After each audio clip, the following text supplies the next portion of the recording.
Well, hey everybody, it's Stacy with Nutrition Jobs. We are here today on LinkedIn Live via YouTube talking about restaurant dietitian job opportunities and how to get a job in this industry. And it's really exciting.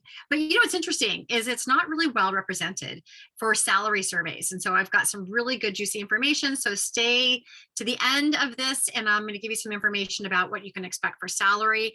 And we'll go through a bunch of really fascinating stuff. So hang in there with us. So I am, again, Stacy with Nutrition Jobs. Check us out for all kinds of jobs in traditional, non-traditional work. And we've got blog postings, we've got dietetic career spotlights, and we've got coaches and different opportunities for you. So let's go right into something that I found super interesting. There was a report by the U.S. Department of Labor Bureau of Statistics saying that dietitians are having a heyday for job growth. So the number of jobs that came onto the scene from last year is up 11%. And the year prior to that, as a comparison, was 8%. Nurses are under 11%. And so this is like a really booming time. There's going to be a lot of great career growth, some different ideas that I'm going to show you, and different options that we have available to us as dietitians.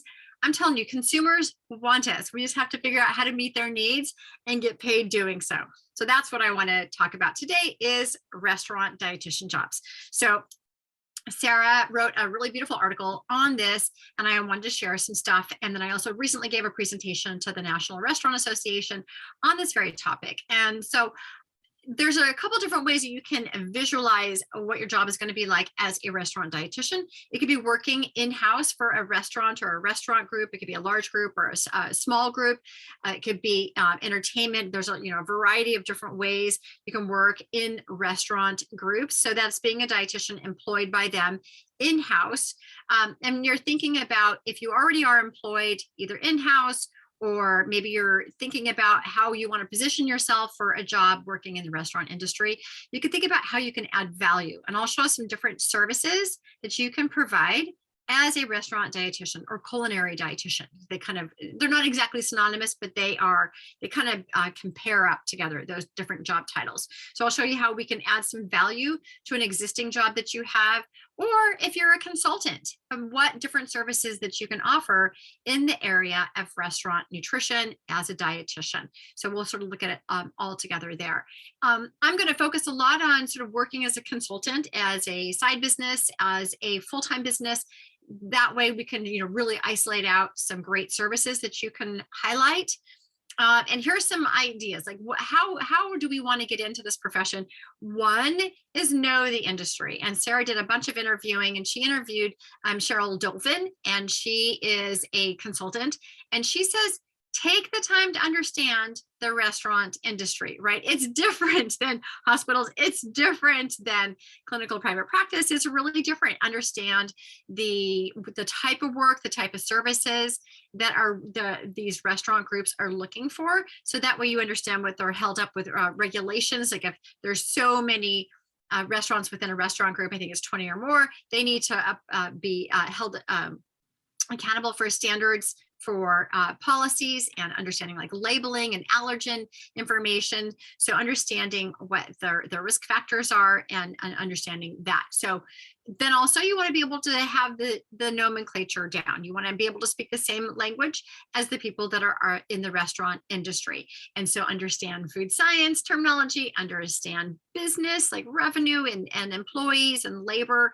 And then also, of course, understand culinary nutrition and the impact that a chef has on the outcome of the success of the restaurant.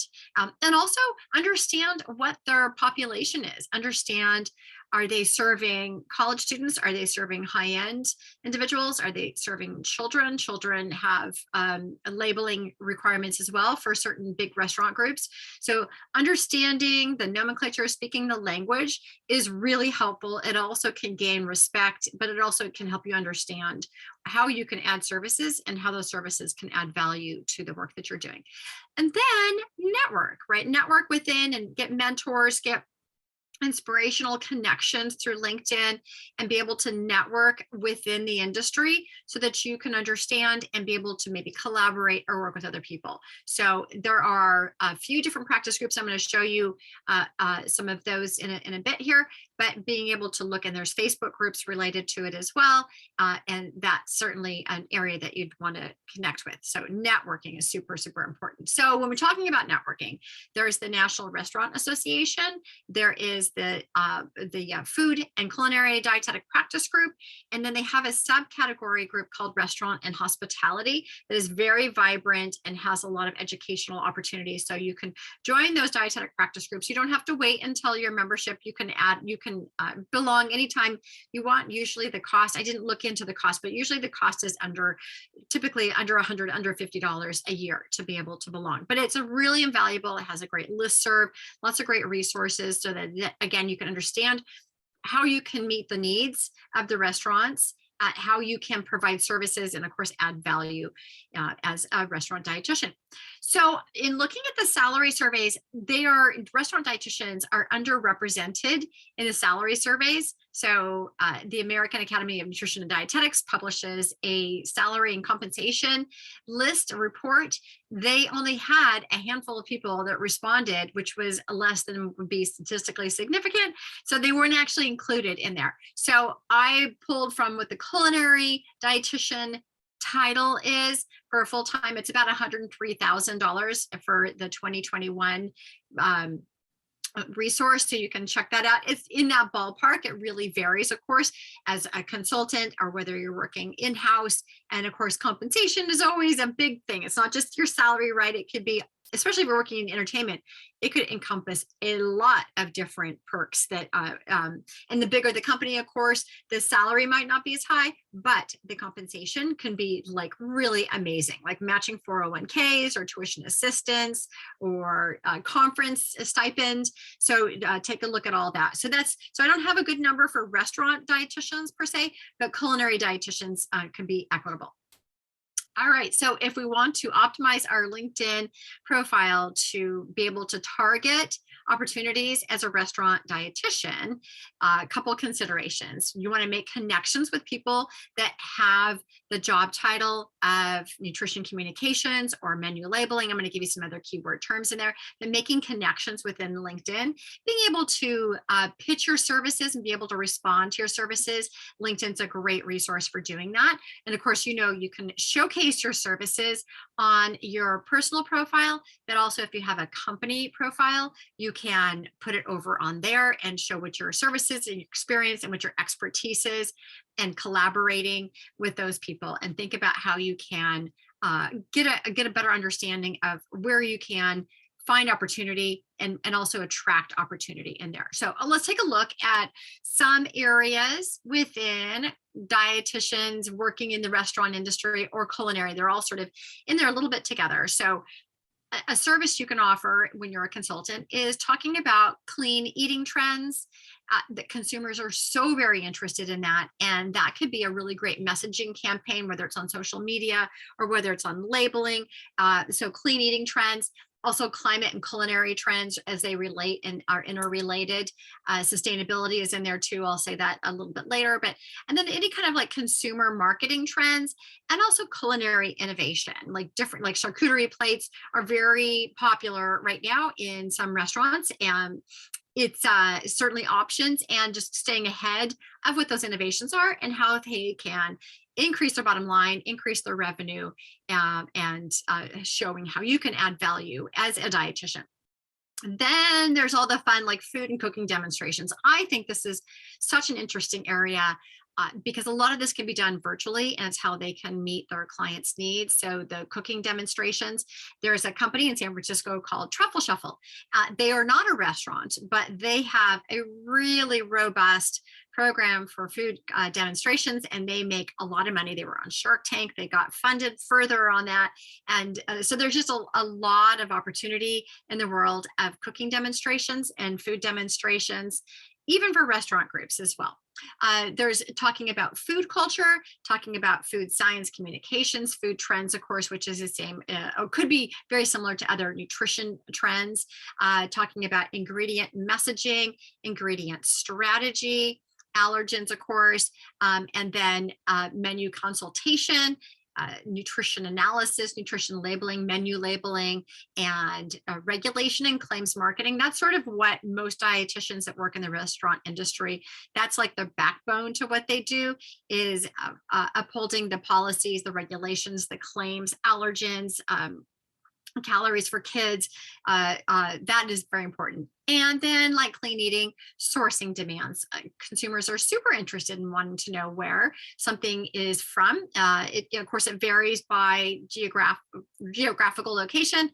But in California in particular, and in New York and a few other places, like that they're interested in that. They want to know where their food comes from. Sustainability, again, goes in with the clean eating, goes in with climate change as well, and how that impacts menu options or ingredient options. And then quality assurance, which is, again, another backbone to restaurant dietitians offerings.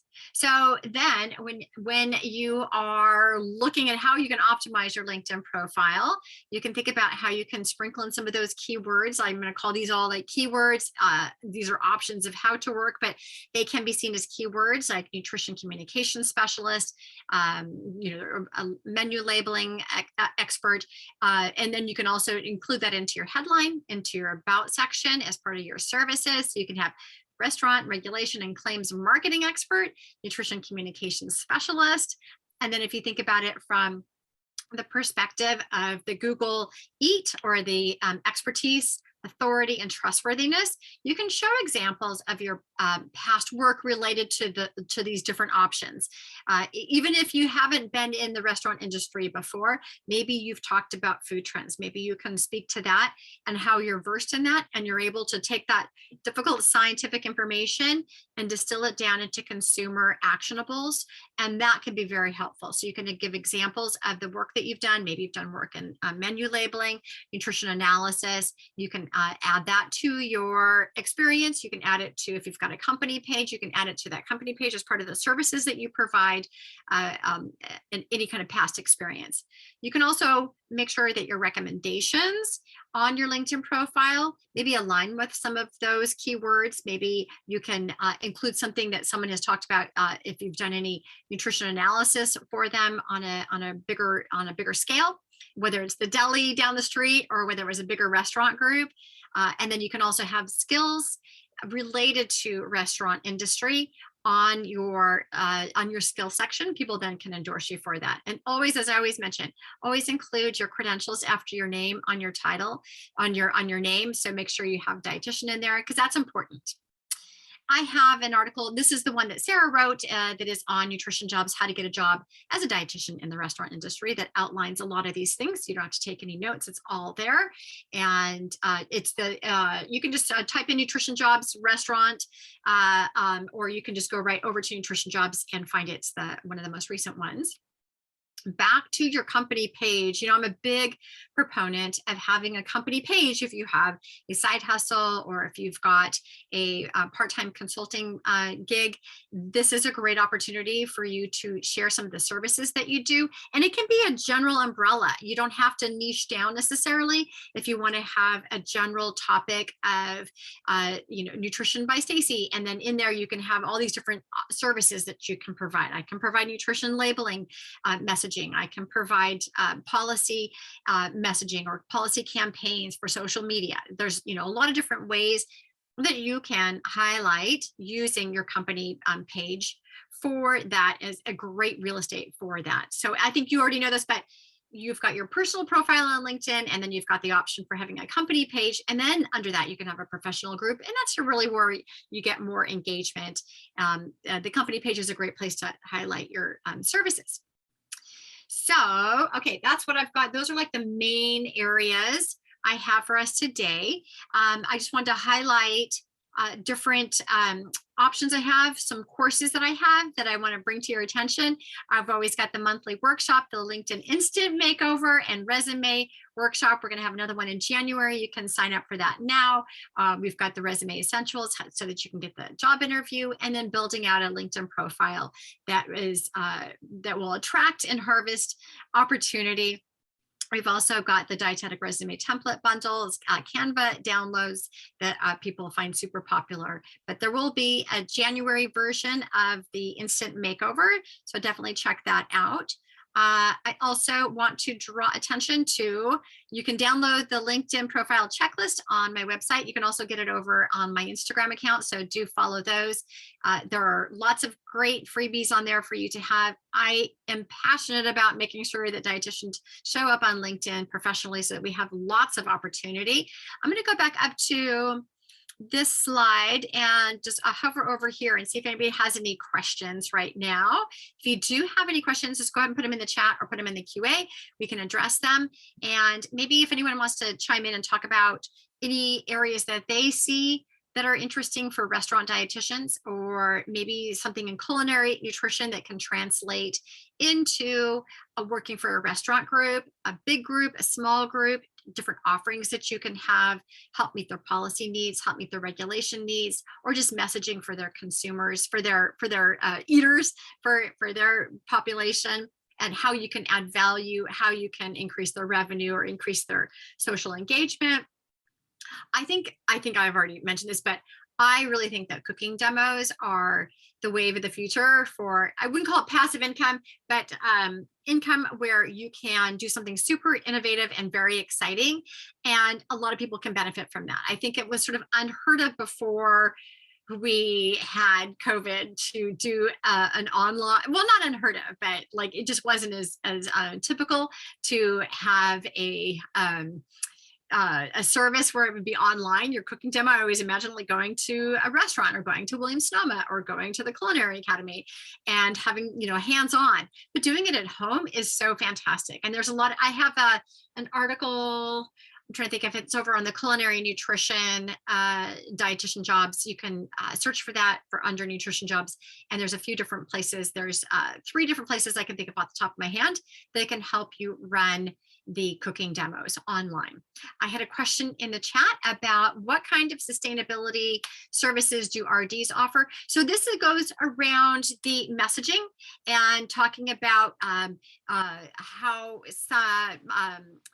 if the beef that was produced, the beef that was procured or used in the ingredients came from a carbon zero farm, maybe they use practices that, maybe it's a smaller field.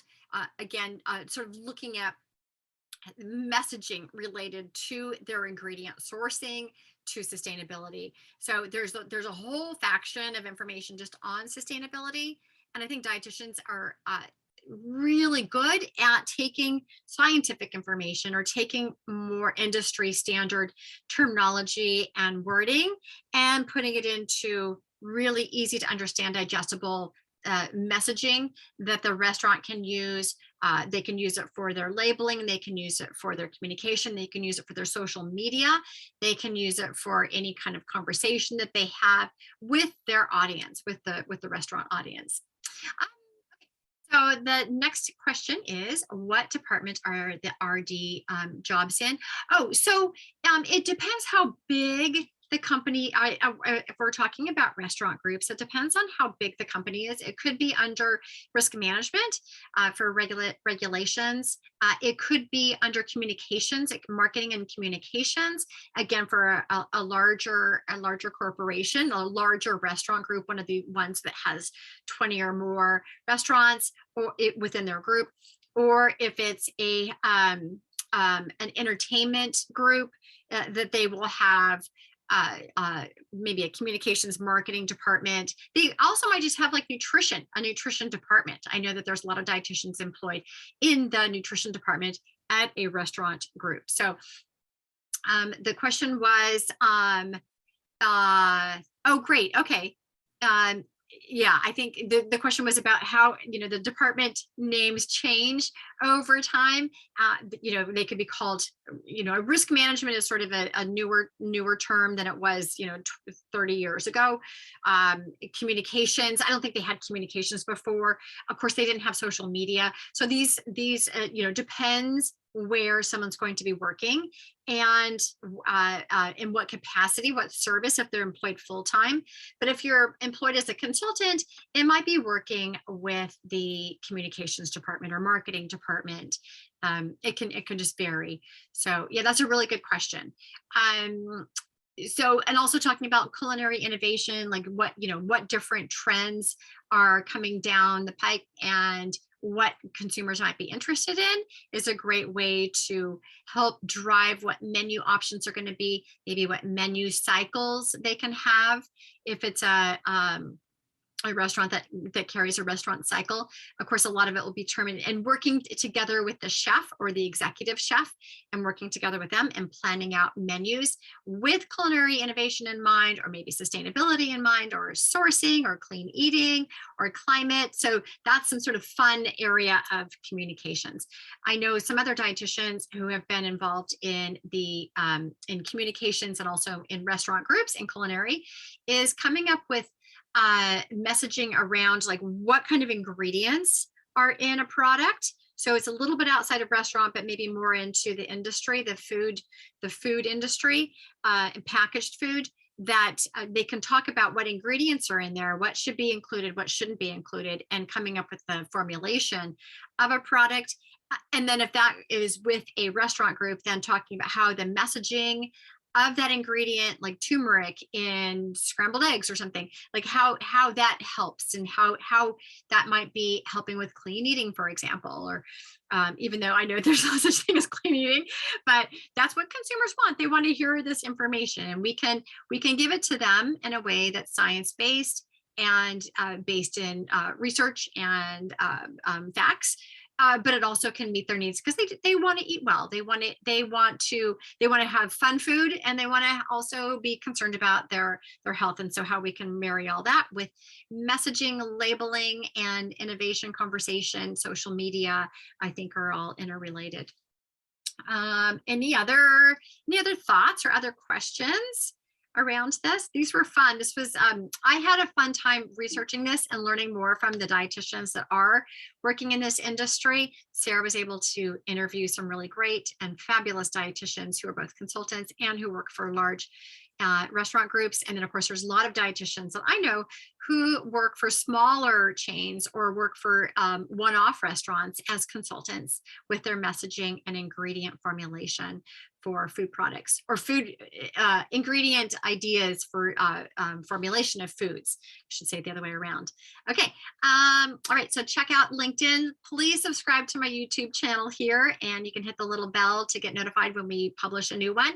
We've got a really great one coming up next week. We've got some more on nutrition writing coming up in January. So hopefully you can join all that as well. I look forward to being able to being able to connect with you all on LinkedIn. If we're not already connected, I think you are followers of Nutrition Jobs, but you can also connect with me personally on my personal profile. But please hang out on YouTube and subscribe if you can. And if you have any questions, give me a chat in my LinkedIn profile. Let me see if I put it in here. Yeah, there we go. Just follow me at Stacy at Nutrition Jobs as well. All right. Bye for now, everyone. Thanks so much.